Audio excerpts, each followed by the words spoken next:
Hello, नमस्कार. कसे आहात सगळे? मस्त ना? मी पण छान आहे.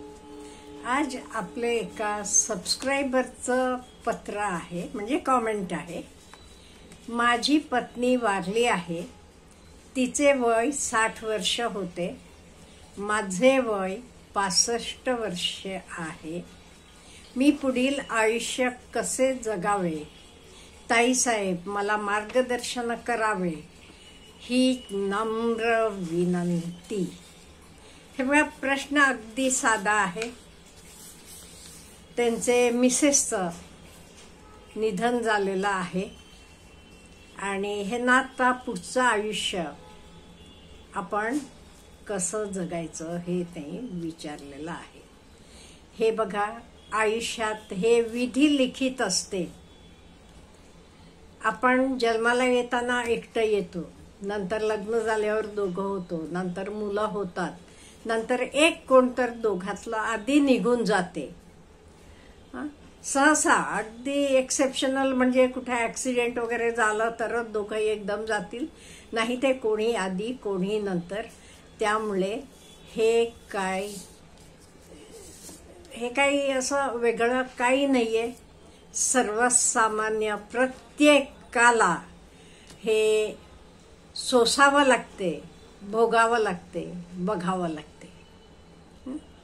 मला वाटतंय आता हे कधी घडले, तुम्हाला मुलं आहेत का काही, तुम्ही तर काही डिटेल लिहिलेलं नाहीये, त्यामुळे मी सगळे पर्याय सांगते तुम्हाला.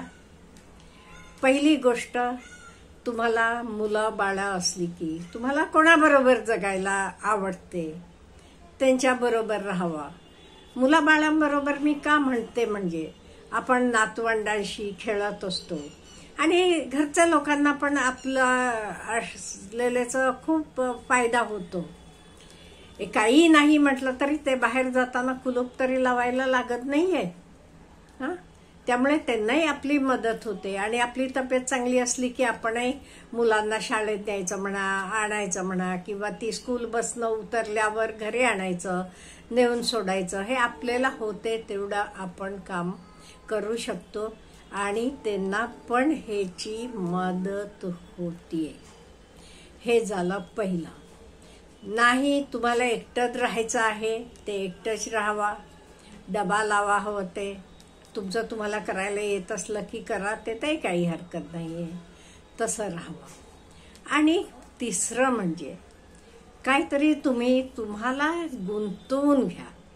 काही हॉबीज असेल, काही, किंवा आता सिनियर सिटीजन्स क्लब वगैरे असतात, तेच म्हणा, कशात तरी स्वतःला गुंतवून घ्या.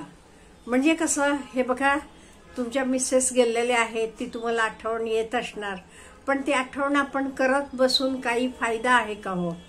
स्वतःलाही दुःख, बाकीच्यांनाही दुःखाचे होणार का नाही? त्यामुळे आपण आपलं मन कशात तरी गुंतवून ठेवलं का नाही, आपलं पण लक्ष कुठेतरी दुसरीकडे जाते आणि जरा आपल्याला सोपं जाते. तसं तुम्ही काहीतरी हॉबी ठेवून घ्या, काही तुम्हाला आवडते तर करा. तुम्हाला कुठलंही समाजकार्य करायला आवडत असलं की सोशल वर्कमध्ये भाग घ्या. तसं तुम्हाला बिझी ठेवा, हे महत्वाचं, स्वतःला बिझी ठेवणं. आणि एक पर्याय अगदी कमी लोक बघतात, पण हा पण विचार करणारे लोक आहेत बरं का, आणि मी बघितलेलं पण आहे. आणि पुरुषांमध्ये हे जास्त दिसते. 60 नंतर सुद्धा ते दुसरं लग्न करायला तयार असतात आणि करतातही. काही चूक नाही ते ताई.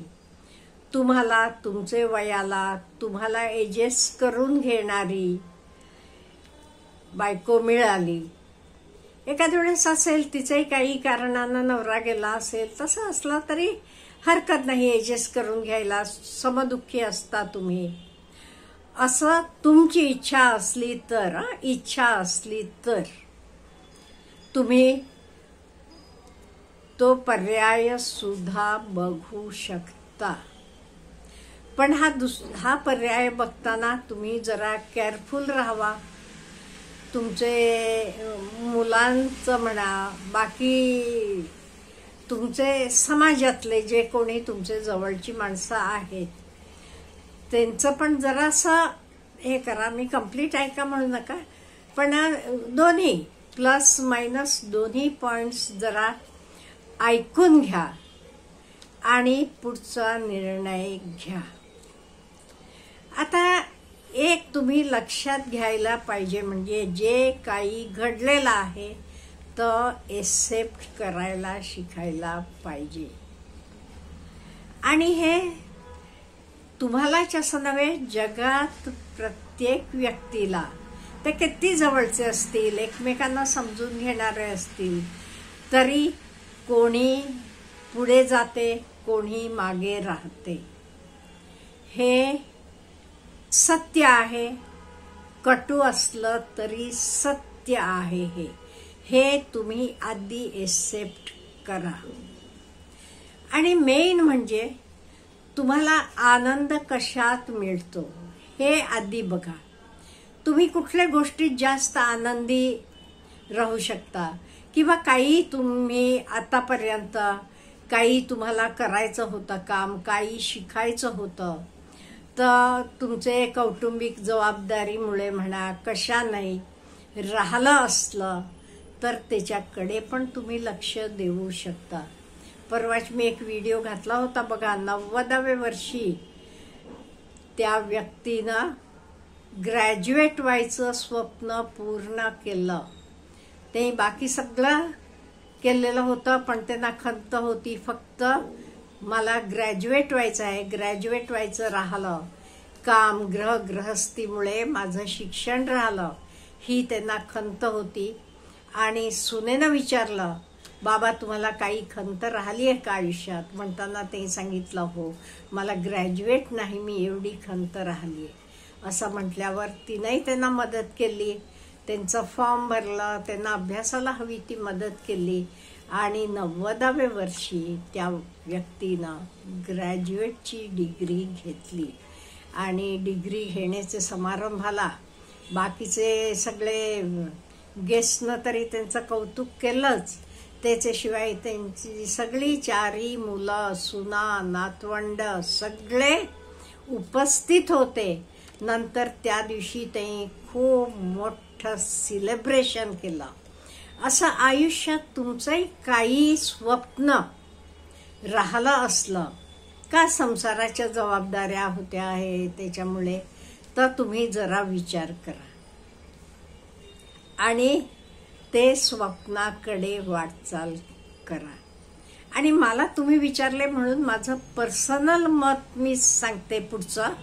तुम्हाला हवं तर तुम्ही एक्सेप्ट करायला, तुमचं तुम्ही इंडिपेंडेंट आहात आणि तुम्हाला जे वाटते तर तुम्ही करायला पाहिजे. पण तुम्ही मला म्हणालात मार्गदर्शन करा म्हणून सांगते. हे बघा, आता तुमचंही वय 65 वर्ष. आपण आयुष्यात जोडीदाराचं सुख म्हणा, एकमेकांचं प्रेम, हे सगळं अनुभवलेलं आहे. आणि संसार म्हटल्यावर फक्त सुखद नसते, ते दुःखही असते, कष्ट असते.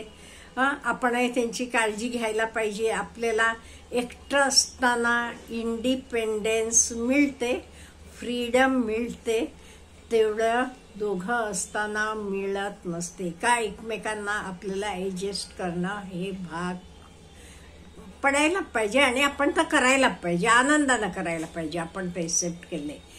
त्यामुळे आता काही वर्ष, किती वर्ष का उरलेले असतील, ती आपण समाजानं आपल्याला एवढं सगळं दिले, आपण समाजाला काहीतरी देण्यासाठी विचार करा. आणि समाजाला मी काही देऊ शकतो हा विचार करा आणि तो मार्ग निवडा.